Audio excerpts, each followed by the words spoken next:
సాధారణంగా కొన్ని సభల్లో నాకన్నా తర్వాత ఐ థింక్ ప్రసాద్ సార్ మాట్లాడతారనుకుంటా, నాకన్నా బాగా మాట్లాడే స్పీకర్ యాక్చువల్గా ఆయన.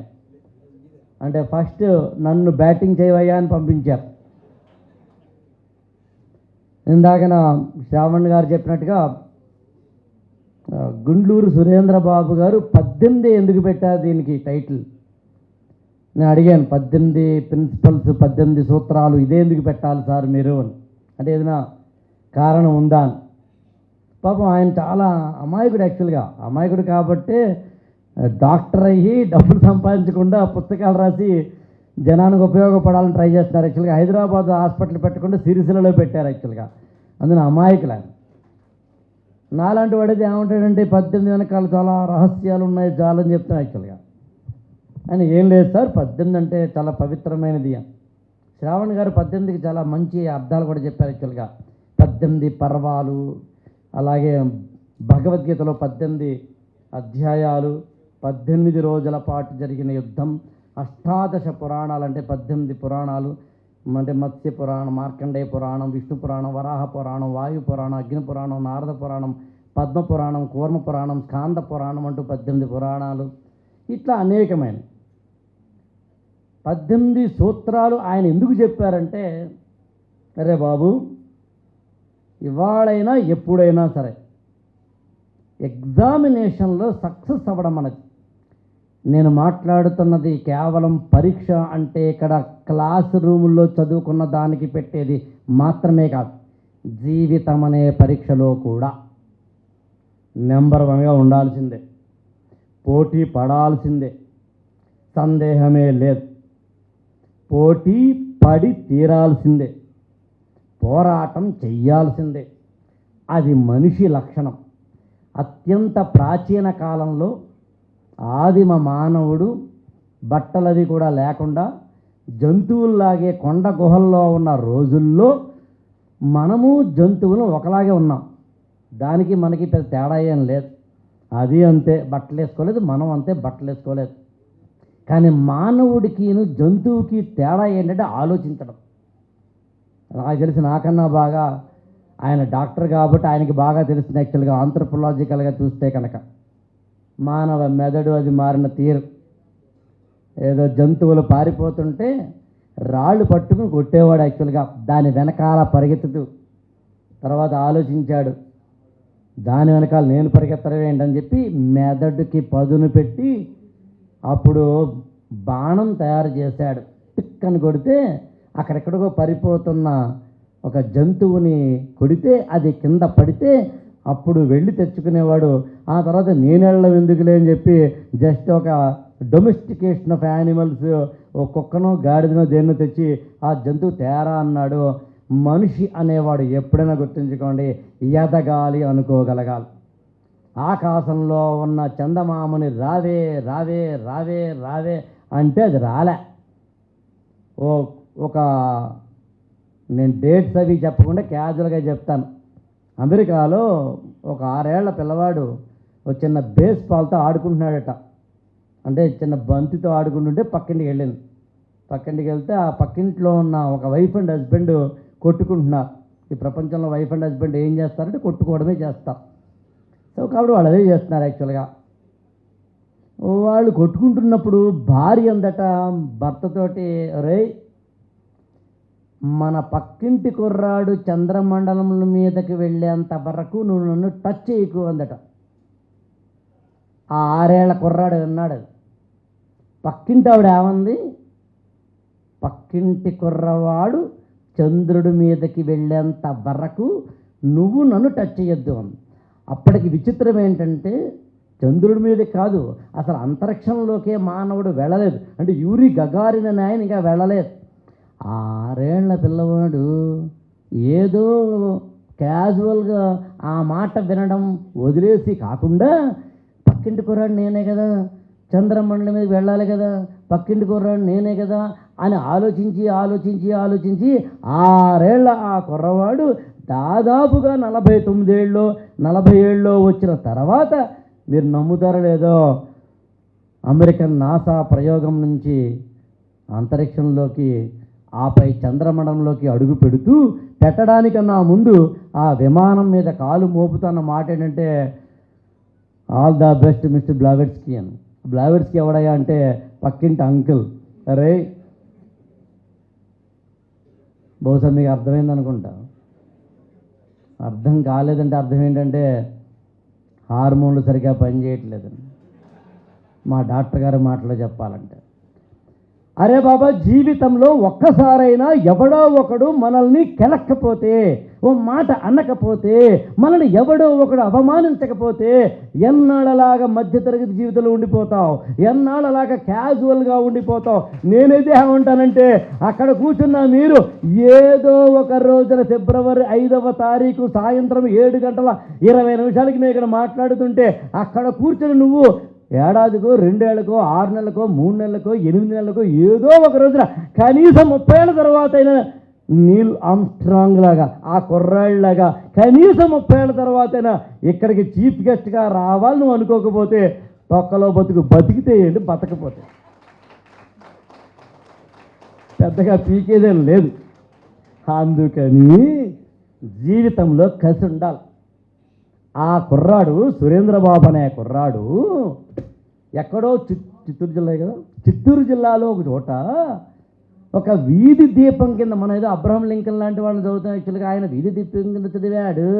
అలాంటిది నాకు తెలిసి 35 ఏళ్ళు ఉంటాయి మీకు, 30 అరౌండ్ మిడ్ 30స్లో ఉన్న కుర్రాడంటే 20 ఏళ్ళ కిందట అంతే, 20 ఏళ్ళ కిందట 30 ఏళ్ళ కిందట అంటే మహా అయితే ఇంకా 21వ శతాబ్దంలోకి అడుగు పెడుతున్న సందర్భాల్లో కూడా ఇంకా తెలుగు నేలలో వీధి దీపం కింద మాత్రమే కిరసన ఆయిల్ దిక్కంతో మాత్రమే చదువే ఒక పేదరికం ఉంది అంటే ఆనాడు కాదు ఇవాళ మాత్రమే ఉందంటే ఆ పేదరికం ఉంది కాబట్టి ఆయనకి ఎదగాలనే కోరిక. ఫస్ట్ టైం 18వ చాప్టర్ చదవండి, యాక్చువల్గా నేను చదివాను, అందులో అర్థమవుతుంది 5 సార్లు 6 సార్లు ఎంబీబీఎస్ సీట్ రాకపోతే, పీజీలో సీట్ రాకపోతే 6ంటికి రమ్మన్న ప్రియురాలు ఇంకా బేకరీకి 6ంటికి రాకపోతే మనం మాత్రం ఎగేసుకు వెళ్ళిపోతే ఆమె ఎప్పుడు వస్తుందా అని ఎదురు చూసిన కుర్రాళ్ళగా ఈయన ఎంబీబీఎస్ సీటు పీజీ సీటు ఎప్పుడు వస్తుందా అని చూశాడు. 5 సార్లు ఫెయిల్ అయిన తర్వాత అప్పుడు సక్సెస్ అయ్యాడు. ఆయనకి తెలుస్తుంది మట్టి విలువ, ఆయనకి తెలుస్తుంది దీపం విలువ, ఆయనకి తెలుస్తుంది చదువు విలువ, ఆయనకి తెలుస్తుంది పీడియాట్రిషియన్ విలువ. అంతకుముందు కూడా ఆయన తెలిసి పీడియాట్రీ కాకుండా ఇంకోటి ఏదో వస్తే తర్వాత. అందుకని జీవితంలో కసిగా పనిచేయండి. అలా పనిచేయడానికి ఏదో చీకట్లో రాళ్ళేసే ఒకానొక పరిస్థితుల్లో చీకట్లో రాళ్ళు కాదురా, జాగ్రత్త, వెళ్ళకలా పడతావు, ముళ్ళున్న ఆపదలో పడతావు అని చెప్పడం కోసం పెద్దలు పిన్నలు ఎవడైతేనేమి ఓ సూత్రం చెప్పాలి. ఇలా వెళ్ళు, ఇలా వెళ్ళొద్దు, ఇలా చదువు, ఇలా చదవద్దు, ఈ ఆరోగ్యానికి మెదడు పనిచేయడానికి ఇదిగో ఈ ఆహారం తిను, ఇది తినొద్దు, మార్నింగ్ ఎన్నింటికి లేస్తే బాగుంటుంది, టైం టేబుల్ ఎలా వేసుకోవాలి అని ఎవరు ఒకరు చెప్పాలి. అమ్మ చెప్పాలి, ఆమెకు తెలియకపోవచ్చు. నాన్న చెప్పాలి, ఆయన కుదరకపోవచ్చు. టీచర్ చెప్పాలి, ఆయనకి ముందు స్కూల్కి వెళ్ళడం రావడం దగ్గరే సరిపోవచ్చు, లేదా గవర్నమెంట్ పెట్టిన టార్గెట్ల దగ్గర ఆయన మిగిలిపోయి ఉండవచ్చు. లెక్చరర్లు చెప్పాలి, వినేవాడు ఉండకపోవచ్చు. కాలేజీలు వాళ్ళు చెప్పాలి, ఆయనకి బాగా తెలుస్తుంది. నాకు తెలుసు సార్, కొంచెం డీవేట్ మిమ్మల్ని పొగుడుతాను సార్, మీరు చాలా కష్టం సార్ కాలేజీ నడపడం, అంత సాత్వికంగా ఉంటే కాలేజీలు నడుపుతారు సార్. 25 ఏళ్ళుగా ఐఏఎస్ కోచింగ్ సెంటర్ నడుపుతున్న నాకే స్టూడెంట్స్ని చూస్తుంటే భయం వేసే ఒకనొక పరిస్థితి వచ్చింది. యాక్చువల్గా అలాంటి పరిస్థితుల్లో అమ్మకు తెలియదట, నాన్నకేమో కుదరదట, టీచర్కేమో అర్థం కాదట, గురువులు చెప్పేవాళ్ళు లేరట, వాడో మాట చెప్తాడు, వీడో మాట చెప్తాడట. అలా చెప్పే క్రమంలో ఒక అన్నయ్యో, ఒక అక్కయ్యో, ఒక కొలీగో, లేకపోతే ఒక సీనియరో, మరొకరో ఇలా వెళ్ళు, నేను వెళుతున్నప్పుడు అలా వెళుతున్నప్పుడు అక్కడ పడ్డాను నువ్వు పడకు, అక్కడ కింద పడ్డాను నువ్వు పడకు, అక్కడ బాధపడ్డాను నువ్వు పడకు అని చెప్పడానికి ఒకడు కావాలి. వాటిని ఇంగ్లీష్లో 18 ప్రిన్సిపల్స్ అంటారు, తెలుగులో 18 సూత్రాలు అంటారు. అంతకు మించేం కాదు. ఈ పుస్తకం చదివితే అర్థమవుతుంది. యాక్చువల్గా 18 ఎందుకు పెట్టారంటే ఆయనకి తెలియదు, కానీ నేను చెప్తా. ఆయనకి తెలియదంటే అర్థం ఏంటంటే గొప్ప గొప్ప ఏవి కూడా తెలియకుండానే జరుగుతాయి. మీరు కావాలంటే చరిత్రలో ఎక్కడైనా చూడండి. నీల్ ఆమ్స్ట్రాంగ్ లాంటి వాడు తెలియకుండానే ఎక్కాడు. అంతెందుకు, క్యాథోడ్ రేలోంచి ఎక్స్రే వస్తుందని రాంజన్కి తెలియకుండానే వచ్చింది కాబట్టి ఎక్స్ని పేరు పెట్టాడు. ఏం పేరు పెట్టాలో తెలియక యాక్చువల్గా. అసలు పెన్సిలిన్ కనిపెట్టిన వాళ్ళు కూడా వాళ్ళకి తెలిసిన డాక్టర్లు అనుకోకుండానే కనిపెట్టాడు. యాక్చువల్గా చెప్పుకుంటూ వెళ్తే చాలా ఉన్నాయి. పాయింట్ అలా ఏంటంటే ఆయనకి తెలియకపోవచ్చు, కానీ ఆయనకి తెలిసిందల్లా ఒకటే, నేను నడిచిన మార్గంలో నేను పడ్డ బాధల్ని, నేను పడ్డ కష్టాలని ఈ భూప్రపంచంలో ఈ తెలుగు నేలలో ఒక్కడు కూడా పడకూడదన్న ఉద్దేశంతో ఎగ్జామ్స్కి వెళ్ళే ముందు ఇదిగో వెళ్ళరా తమ్ముడు చెల్లాయని చెప్పేందుకు ఒక ఆయుధం ఇవ్వాలి అనుకున్నప్పుడు శ్రీకృష్ణుడు అర్జునుడికి చెప్పినట్టు చెప్పేటప్పుడు ఇక్కడ ప్యూరిటీ ఉంటే ఇక్కడ క్లారిటీ వస్తుంది. అప్పుడు చేసేవన్నీ మంచి పనులు అవుతాయి. ఇప్పుడు చెప్తాను 18 అంటే ఏంటో. 18లో ఒకటి ఉంది, నెంబర్ 1 రా ఉండరా అని అర్థం. ప్రపంచంలో నెంబర్ 1లా ఉండు. వంట చేస్తే నువ్వే చెయ్యాలి అన్నట్టుగా చెయ్యి. ఇల్లు కనుక తుడిస్తే నువ్వే చెయ్యాలి అన్నట్టుగా చెయ్యి. కారు డ్రైవ్ చేస్తే నువ్వే చెయ్యాలి అన్నట్టుగా చెయ్యి. కారుని తుడిస్తే నువ్వే చెయ్యాలి అన్నట్టుగా చెయ్యి. ఒక పని చేస్తే నువ్వే చెయ్యాలి అన్నట్టుగా చెయ్యి. ఒక ఎగ్జామ్ చదివితే నువ్వే చదవాలి అన్నట్టుగా చెయ్యి. నీ గురించి నలుగురు మాట్లాడుకునేలా చెయ్యి. అన్న నడిచొస్తే మాసు, నించుంటే మాసు, మడత పెడితే మాసమమ్మ మాస్ అన్నట్టుగా చెయ్యి. అలా చేసిన వాళ్ళే ఒక అంబేద్కర్, అలా చేసిన వాళ్ళే ఒక స్వామి వివేకానంద, అలా చేసిన వాళ్ళే ఒక అబ్దుల్ కలాం, అలా చేసిన వాళ్ళే ఒక అర్జునుడు, అలా చేసిన వాడే ఒక ఏకలవ్యుడు. అలా చేయి. అందులో ఆయన తెలియకుండా చేసిన నెంబర్ 1గా చేయి. వినేటప్పుడు కూడా నెంబర్ 1గా వినండి. కొంతమంది ఎలా వింటారంటే, అన్న చెప్పన్నా, కొంతమంది ఇలా సెల్ ఫోన్ చూస్తారు. ఎప్పుడు ఆపేస్తావు? వినేటప్పుడు కూడా మీరు కావాలంటే గమనించండి. నేను అక్కడ కూర్చున్నా సరే ఓ పక్కనేమో చాట్ జీపీటీని వాడుతూ ఉంటాను, ఓ పక్కనేమో ఈ పుస్తకంలో చూస్తుంటాను, ఓ పక్కన ఇక్కడ ఎవరు ఏం మాట్లాడారో చెప్తాను. యాక్చువల్గా చూడాలి, వినాలి, అర్థం చేసుకోవాలి, ఎతకడానికి వాటి ఇన్పుట్స్గా వాడుకోవాలి. రోజు స్నానం చేస్తాం శరీరం కోసం, రోజు దంతధావన చేస్తాం దంతాల కోసం, రోజు మెదడు కోసం కాస్త మేత వేయండి ఎతకడం కోసం. అందుకని నెంబర్ 1గా ఉండడం ఒకటి కదా. 1, 8 కలిపితే 9. బహుశా మీకు తెలుసు అనుకుంటా, నెంబర్లో హయ్యెస్ట్ నెంబర్ ఎంత అంటే 9. 1, 2, 3, 4, 9. 9 తర్వాత 10 వస్తుంది. సింగిల్ డిజిట్లో 9. 99 డబుల్ డిజిట్లో 9. 2 కలపండి కావాలంటే 999 కావాలంటే కలపండి. ఈ ప్రపంచంలో మ్యాథమెటిక్స్లో భాస్కరాచార్యుడు చెప్పిన, ఆయన కూతురు లీలావతి చెప్పిన ఎండ్ పాయింట్ ఏంటంటే 9 ఈజ్ ద హైయెస్ట్. హైయెస్ట్ మాత్రమే కాదు ఎక్కడైనా సరే ఎప్పుడైనా సరే 9 అంటే ఏంటి అర్థం ఏంటంటే అది స్థిరంగా ఉంటుంది అర్థం. మొత్తం మ్యాథమెటిక్స్లో చాలామంది తెలుసు అనుకుంటా, 0కి 9కి మాత్రమే స్థిరత్వం ఉంటుంది. యాక్చువల్గా అంతకు మించి లేదర్థం. ఉంటే 0 లేకపోతే 9 అంటే ఏమీ లేకపోవడం లేదా అన్నీ ఉండడం. అయితే బెంజు లేకపోతే గంజు, ఇంతే 0 to 9. అందుకని 1 + 8 9. ఇంత మాత్రమైతే ఎవరైనా చెప్పొచ్చేమో. అష్టాదశ పురాణాలు లాంటి వాటితో సహా రాముడు పుట్టినది నవమి నాటితో సహా. కానీ మీరు ఎప్పుడైనా అంకెలు వేసారా?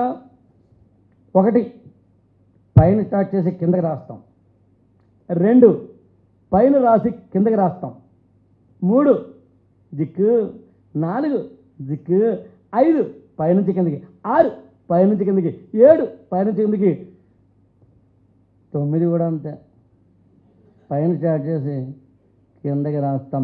There is only 1 letter, there is only numeral, only numeric సిస్టంలో 1 మాత్రమే. 8 మాత్రం ఎలా రాస్తావు చూడరా తమ్ముడు. ఇలా స్టార్ట్ చేసి పైనుంచి కిందకు వచ్చి దిక్కుని కిందకు వచ్చి కిందన ఆగిపోకుండా మళ్ళీ పైకి వెళ్ళడం ఎలాగో నేర్పే ఏకైక అంకె ఈ భూప్రపంచం ఏదైనా ఉందంటే 8 మాత్రమే. 8 చూస్తున్నప్పుడల్లా నాకు తెలుగు అక్షరాల్లోనేమో అలా చూస్తున్నప్పుడు ఒకటి మీరు గమనించారు లేదో, జిక్కు జిక్కు జిక్కు జిక్కు ఎన్ని రకాల మెలికలు తిరుగుతుందో, జీవితం కూడా అంతే, ఎన్నో రకాల మెలికలు తిరుగుతుంది. మీరందరూ అదృష్టవంతులు కూడా బాగానే ఉన్నారు, కానీ అదృష్టం అనేది లేకపోతే జీవితం ఎలా ఉంటుందో సార్ చూడండి. నేను చూశాను కాబట్టి అనేక వందల మందిని దాదాపుగా ప్రతిరోజు ఒక కొత్త వ్యక్తినైనా కలుస్తాను కాబట్టి నాకు తెలుస్తుంది మీ బాధలు మీ గాథలు అవగాహన నాకు అవుతాయని శ్రీశ్రీ అన్నట్టుగా యథార్థ జీవుల యథార్థ దృశ్యాలను చూస్తే మనకు అర్థమవుతుంది. కాళ్ళు లేని వాళ్ళు కళ్ళు లేని వాళ్ళు పుట్టుకతోటి ఆయనకి తెలుసు, పుట్టుకతోటి పీడియాట్రీ చదివాడు కాబట్టి ఆయనకి తెలుసును, పుట్టుకతోటే లోపల విసిడి అని విఎస్డి కానీ ఏఎస్డి కానీ ఉంటే హార్ట్లో చిన్న హోల్ ఉంటే చాలా, యాక్చువల్గా లోపల ఉన్న హార్ట్ ఇటు ఇటు ఛాంబర్ ఉంటే మధ్యలో ఒక చిన్న సెప్టమ్ ఉంటే ఆ సెప్టంలోంచి తల్లికి సంబంధించిన ఆక్సిజన్ డిఆక్సిజనేట్ బ్లడ్ లాంటివి వెళ్తూ ఉంటే అక్కడ నుంచి బయటకు వచ్చే క్రమంలో ఆ హార్ట్లో కనుక హోల్ ఉండిపోతే దాన్ని విఎస్డి అని ఏఎస్డి అని 2 పదాలుగా పిలిచారు, వెంట్రికల్ సెప్టమ్ డిఫెక్ట్ లాంటి వాటితోటి. అలా పుట్టిన పిల్లలు జీవితాంతం బాధపడుతున్న ఒకనొక దృశ్యాన్ని చూసినప్పుడు గుండె బాధ కలుగుతుంది, కళ్ళలోంచి నీళ్లు కలుగుతాయి. అలా మనం మాత్రం లేం, మన అదృష్టవంతులం.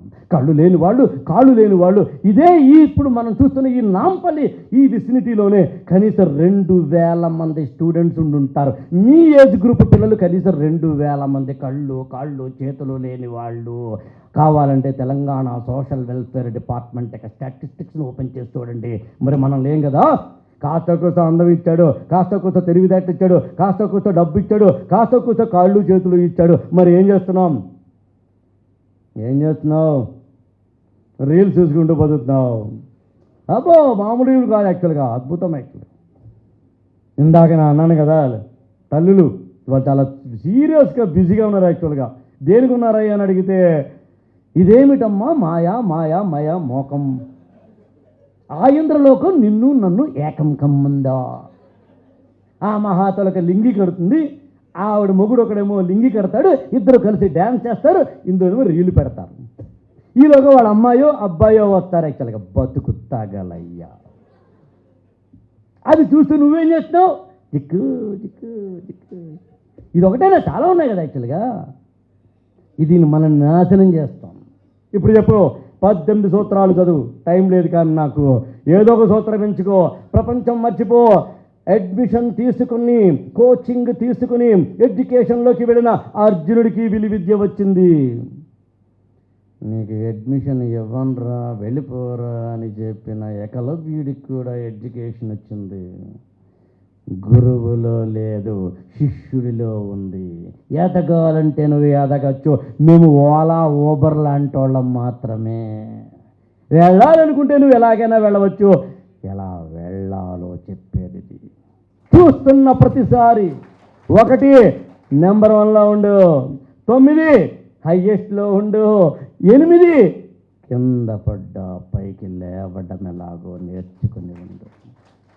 అసలు లాస్ట్ 2 మినిట్స్ ఆమెకేమో టెన్షన్ వస్తుంది, మీకేమో అటెన్షన్ తప్పుతోంది.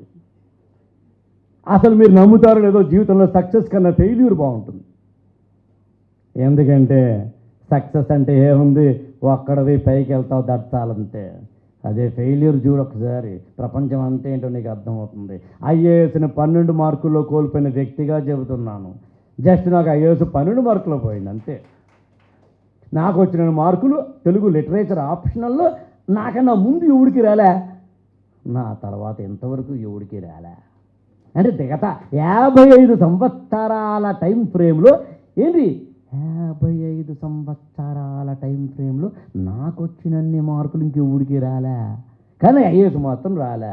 మీరు నమ్ముతారో లేదో, ఆ రోజు ఏడ్చిన మాట నిజమైనా నేను నా డైరీలో రాసుకున్నది ఏంటి చెప్పమంటారా? ఐఏఎస్ వచ్చుంటే ఏం చేసి ఉండేవాడినో 3 రకాలుగా చేస్తామండి మనం. 1 వ్యక్తిగతంగా, అంటే నాకంటూ ఒక హోదా. 2 ఆర్థికంగా, డబ్బు పరంగా. 3 సమాజంగా. మనందరం అటు ఇటు తిరిగి దానికే. అయితే సోషల్ లేదా ఇంటర్నల్, లేకపోతే కనుక ఫినాన్షియల్. ఈ 3 ఈ 3ట్లోనూ నేను కన్నక్క ఎదిగితే ఐఏఎస్ అయితే 58-60 సంవత్సరాల వయసులో నేను ఏదైతే ఈ ప్రపంచానికి ఇస్తానో దానికన్నా ఒక రెట్టు కనుక ఎక్కువ ఇవ్వగలిగితే 1% ఎక్కువ ఇవ్వగలిగితే నా జీవితం ధన్యమవుతుందని చెప్పి జస్ట్ రాసుకున్నానంటే మీరు నమ్ముతారో లేదో. ఇవాళ 52 ఏళ్ళు, సరిగ్గా 52 ఏళ్ళు వచ్చేసరికి నాకు తెలిసినంత వరకు ఇవాళ హైదరాబాదులో 5 అనాథాశ్రమాలకి నేను నెలకి ఇంత అని డబ్బులో మరొకటో సబ్బులో మరొకటో ఇప్పిస్తూ ఉంటాను. That's all. అయ్యి ఉంటే అలాంటివి 500 అనాథాశ్రమాలకి చేసుండేవాళ్ళవేమో. ఇదే హైదరాబాదులో విక్టోరియా మెమోరియల్ ఒక హాల్ ఉంటుంది, అక్కడ 1000 మంది అనాథ పిల్లలు ఉంటారు. తెలంగాణ గవర్నమెంట్ దాన్ని చేస్తోంది. నెలకు వెళ్ళి క్లాస్ తీసుకుంటాను. అక్కడ 6వ తరగతి నుంచి ఇంటర్మీడియట్ పిల్లలు ఉంటారు. మీరు నమ్మరు, కిందన కూర్చుంటారు 1000 మంది. వాళ్ళకున్నంత ఎనర్జీ నాకు తెలిసి ఈ ప్రపంచంలో ఎవరికి ఉండదు యాక్చువల్గా, మనకు కూడా ఉండదు యాక్చువల్గా. ఇవాళ మహబూబ్నగర్ జిల్లాలో గంధీడ్ అనే ఒక గ్రామం, ఆ పంచాయతీలో అక్కడున్న మండలాలు 8 స్కూళ్ళను దత్త తీసుకుని గవర్నమెంట్ స్కూల్ పిల్లలకి ఐఏఎస్ ఇతరత్ర వాటిని నిజంగా ఐఏఎస్ అనే వంకతోటి ఇలాంటివి నేర్పుతున్నాను. సార్ నేను యాక్చువల్గా మళ్ళీ డివేట్ అవుతూ చెప్తున్నానండి, ఈ పుస్తకాలు వీలైతే మా ఐఏఎస్ పిల్లలకిను ఇప్పుడు నేను చెప్పిన ఆ గవర్నమెంట్ స్కూల్ పిల్లలకి ఇద్దాం. ఎలా ఇవ్వాలి అనేది చూద్దాం. ఆ వాళ్ళకు కూడా చేరాలి. ఓ 2000 3000 కాపీలు. ఇప్పుడు చెప్పండి, నువ్వు ఎదగాలనుకుంటే, నువ్వు వెళ్ళాలి అనుకుంటే ఎలాగైనా వెళతావు. నువ్వు వెళ్ళాలనుకోకపోతే ఎన్ని వసతులున్నా వెళ్ళవు. ఇప్పుడు చెప్పు. పసిడి పతకాలహారం కాదురా విజయ తీరం. ఆట అనే మాటకు అర్థం నువ్వే గెలుచు యుద్ధం, నీ మీద యుద్ధం చేయి. ఇవాళ ఏది కావాలి? ఇంకా మా జనరేషన్లో అయితే పుస్తకాల కోసం మేము లైబ్రరీకి వెళ్ళాల్సి వచ్చేది. పుస్తకాల కోసం లైబ్రరీకి వెళ్ళి వెయిట్ చేయాల్సి వచ్చేది. ఇదే పుస్తకం పరీక్ష విజయంలో 18 సూత్రాలండి గుంటూరు సురేంద్రబాబు గారు రాసిన పుస్తకం నాకు కావాలి అంటే 2 కాపీలు ఉన్నాయి. ఆ సుబ్బారావు ఈ అప్పారావు తీసుకెళ్ళాడు, ఇంకా కాపీలు లేవు అని లైబ్రరీ అంటే దిగాలుగా ఇంటికి వచ్చేవాళ్ళం. మళ్ళీ ఎప్పుడు వస్తుంది సార్ ఆ పుస్తకం అని అడుక్కుంటూ ఉండేవాళ్ళం. ఆ పుస్తకం ఎప్పుడు వస్తుందని చెప్పి అక్కడ లైన్లో రాసుకుంటూ ఉండేవాళ్ళం. మరి ఇప్పుడు చెప్పు, నువ్వు ఏది కావాలంటే అది ఇవాళ నీకు చాట్ జీపీటీ ఇస్తుంది. ఏది కావాలంటే అది నీకు పీడిఎఫ్ రూపంలో వస్తాయి. ఏది కావాలంటే అది ఏ రూపంలో కావాలంటే ఆ రూపం. జ్ఞానమంతా దీంట్లో ఉన్నప్పుడు రీల్స్ చూసుకుని బతికేస్తానంటే ఏం చెప్పాలరా తమ్ముడు చెల్లాయి.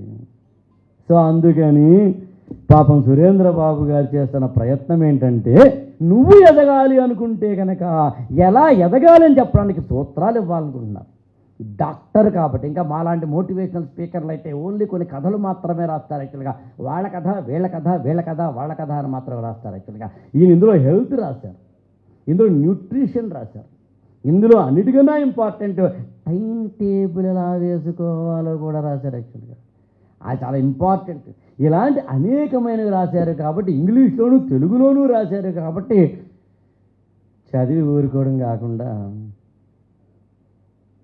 ఒక అతను 30 రోజుల్లో ఈత నేర్చుకోవడం ఎలాగనో పుస్తకం కొన్నాడట.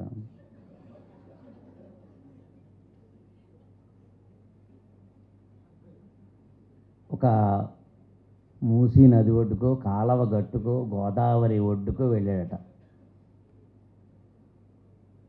పుస్తకం ఓపెన్ చేయడం, ఫస్ట్ చాప్టర్ చదవడం, నదిని చూడడం, ఇంటికి రావడం. ఇందులో ఉంటుంది కాలు ఎత్తు ఎత్తలే, చెయ్యి ఎత్తు ఎత్తలే, నీటిలోకి ముందు కెరటం వస్తే నీ తలకాయని ముందు కిందకి దించి పైకెత్తు ఎత్తలే, అందులోకి వెళ్తే కదా ఎత్తడానికి. ఇప్పుడు చెప్పండి, 30 రోజుల్లో ఈత వస్తుందా? రాదు. మరి 30 రోజుల్లో ఈత రావాలంటే ఏం చేయాలి? నదిలోకి దూకాలి, ఎదురు దెబ్బలు తినాలి, కెరటాలకు ఎదురు వెళ్ళాలి, ఎదగాలని బతకాలనే ప్రాణం నిలబెట్టుకోవాలనే తపన నీకు ఉండాలి. ఎలాగైనా ఎలాగైనా ఎలాగైనా ఎదగాలి. ఊపిరి దిగబట్టి కాలు ఆటోమేటిక్గా ఎదగతన్ని for every reaction there is equal and opposite reaction అనే న్యూటన్ థర్డ్ లా ప్రకారం కెరటాన్ని నువ్వు అలా వెనక్కి తన్నుతుంటే అది నిన్ను ముందు గెంటుతుంటే దాంతోపాటు నువ్వు చేతులు తిప్పుతుంటే అప్పుడు ఆటోమేటిక్గా ఈత ఎదుకుని అవతల గట్టుకు వెళ్తావు. లేకపోతే ఆ గట్టును ఉండాలా ఈ గట్టు ఉండాలా సాంగ్ చేసుకోవడం తప్ప పెద్ద ఏం చేసేది ఉండదు. అందుకని సూత్రాలు చెప్పడం మా బాధ్యత. సూత్రాలను అర్థం చేసుకొని, చదివి ఆకలింపు చేసుకొని, ఆస్వాదింప చేసుకుని, అనుభవంలోకి తీసుకువెళ్ళి జీవితంలో ముందుకు వెళ్ళడం మీ బాధ్యత. ఇందాని ఏనుగు నరసింహారెడ్డి గారు యాక్చువల్గా చెప్పింది అదే. సూత్రాలు కావాలా అక్కర్లేదేమో ఆయన ఉద్దేశం ఏంటంటే, సూత్రాలు ఉన్నా నువ్వు పాటించకపోతే వేస్ట్ అని చెప్పడం. ఇందాను శ్రావణ్ గారు చెప్పింది అదే, సూత్రాలను ఆకలింపు చేసుకుని ముందుకు వెళ్ళడం చెప్పింది అదే. నేను చెప్తున్నది కూడా అదే, మేము చెప్తుంది కూడా అదే. సింపుల్ లాజిక్ అదేంటంటే, జీవితంలో ఎదగాలనే తపన ఉంటే ఎలాగైనా ఎదగచ్చు.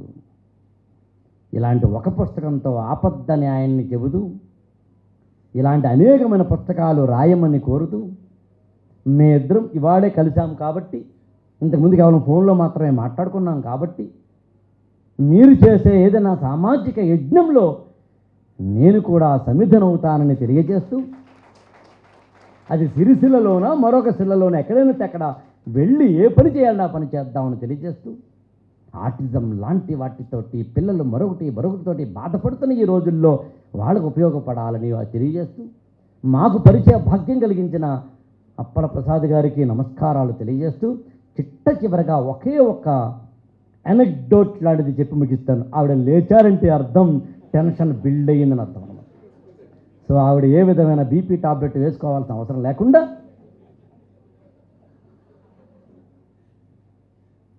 సింగిల్ లైన్ చెప్పి వదులుతాను. యాక్చువల్గా అదేంటంటే, జీవితంలో ఇక్కడ ఉన్న చోట మాత్రం ఉండిపోకండి, ఎదకండి, నువ్వేంటో తెలుసుకో. ఐ రిపీట్ దిస్ వర్డ్, నువ్వేంటో తెలుసుకో. కొంతమంది కాలేజీలు పెట్టాలా, పెట్టండి. కొంతమంది లెక్చర్లు అవ్వాలా, అవ్వండి, త్రివేణి గారి లాగా. లేదా కొంతమంది డాక్టర్లా, యాక్టర్లా, నాకు తెలియదు, ఏదైతే నువ్వు బంగారం అయితే నెక్లెస్ అవ్వాలని డిసైడ్ అవ్వు. నువ్వు బంగారం అయితే నెక్లెస్ అవ్వాలి. మరి నువ్వు వెండైతే కంచం అవ్వాలి. మరి కలపైతే సింహద్వారం అవ్వాలి. మైనమైతే కొవ్వొత్తవ్వాలి. ఇనుమైతే నాగలవ్వాలి. నువ్వు బంగారమో వెండో, ఇనుమో ఎత్తడో, నువ్వు మైనమో మరొకటో ముందు తెలుసుకో. నువ్వేదో సాధించడానికి పుట్టావు తమ్ముడు, నువ్వేదో సాధించడానికి పుట్టావు చెల్లాయి, తెలుసుకో. ముందు 5 రూపాయల ఫెయిర్ అండ్ లవ్లీ ఉంటుంది, జస్ట్ రాసుకో. చాలా డల్గా ఉన్న నువ్వు ఫస్ట్ వీక్ గ్లో అవుతావట, సెకండ్ వీక్ ఇంకో గ్లో అవుతావట. దీని తసదే 7 వారాలు అయ్యేసరికి గ్లోయే గ్లో.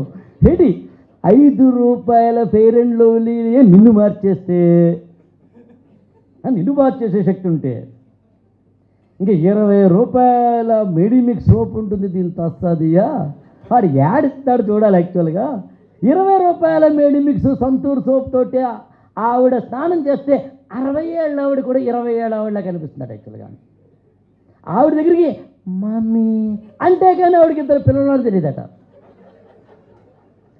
అరే బాబా, 5 రూపాయల ఫెయిర్ అండ్ లవ్లీయే నిన్నంత గ్లో చేసేస్తే 20 రూపాయల మెడిమిక్స్ సోపే నిన్ను కనుక అత్యద్భుతంగా తీర్చిదిద్దేసేదైతే, ఒక ఎక్కడో చిత్తూరు ప్రాంతంలో మారుమూల ప్రాంతంలో పుట్టి, అత్యంత పేదరికంలో పుట్టి, మెడిసిన్ లాంటి అత్యున్నతమైనది పైగా ఉస్మానియా మెడికల్ కాలేజీలో అక్కడ అత్యంత ప్రతిభావంతుడిగా బయటకు వచ్చి, కేవలం ఏదో ఎంబీబీఎస్ మాత్రమే కదా, అవి మాకు చదవడం చాలా కష్టంగానే. యాక్చువల్గా MSc psychology, ME paediatric, I think Boston వెళ్ళారండి, యూఎస్ వెళ్ళారు, అది ఆన్లైన్ అది. కాబట్టి యూఎస్ లాంటి వాటిలో ఇలాంటివి నేర్చుకుని ఆయన కళానికి ఎంత బలం ఉంటుందో తెలుసుకో తమ్ముడు. కాబట్టి చదివితే నువ్వు మారతావు. 5 రూపాయల ఫెయిర్ అండ్ లవ్లీతో మారినప్పుడు, 20 రూపాయల మెడిమిక్స్ సోప్తో మారినప్పుడు. కాబట్టి నువ్వు తెలుసుకో, బంగారమా వెండా, ఇనుమా ఇత్తడా, మైనమా మరొకట. ఇప్పుడు డౌట్ మనకి, ఎప్పుడు డౌట్లే కదా అన్న. నేనేమో బంగారం కాదు, మా అమ్మ చెప్పిన విషయం, ఇవేంటి కూడా కాదన్నా, మా ఫ్రెండ్స్ చెప్పారు బతుకు బట్టి అంటారు, నువ్వు వేస్ట్ రారు అన్నారు. మన ఇనుము కూడా కాదు, ఇత్తడు అసలే కాదు, పొత్తడు అంతకన్నా కాదు, భయం కూడా కాదన్నా, మనం మట్టన్నా అన్నావు అనుకో నువ్వు. నువ్వు ఇనుమైతే నాగలవుతావు, వెండైతే కంఠమవుతావు, కలపైతే సింహద్వారం అవుతావు, మైనమైతేనేమో కొవ్వొత్తు అవుతావు, నువ్వు బంగారం అయితే నెక్లెస్ అవుతావు, వజ్రమైతే కనుక ఇక్కడ చేరతావు, మట్టి అయితే కంగారు పడకరా తమ్ముడు. అదే కనుక నువ్వు మట్టి అయితే వ్యవసాయ క్షేత్రం అవుతావు, ధాన్యపు గింజలు వేస్తే నువ్వు అత్యున్నతంగా ఈ ప్రపంచానికి ఉపయోగపడే బతుకులు నిలబెట్టే మెతుకులను ఇస్తావు. నువ్వు తినే ప్రతి ఒక్క మెతుకు ఈ సంఘం పండించింది, గర్వించే ఈ నీ బతుకు ఈ సమాజమే మలచిందంటూ సమాజానికి నువ్వు ఒక వ్యవసాయ క్షేత్రం అవుతావు. నువ్వు మట్టి అయితే వినాయకుడి విగ్రహం అవుతావురా. ఆ నాగలి, ఆ బంగారం నీ కాళ్ళ దగ్గరికి వస్తుందిరా. ఏమవ్వాలి నువ్వు తెలుసుకో, ఏ మెటీరియల్లో నువ్వు తెలుసుకో. పక్కోని చూసి నువ్వు ఆళ్ళ ఉండాలని ట్రై చేయకు. ఉంటే ఏమవుతుందంటే బతుకు బస్ స్టాండ్ అవుతుంది. నాకు ఇంకా మాట్లాడాలని ఉంది, కానీ లవ్ యూ సో మచ్.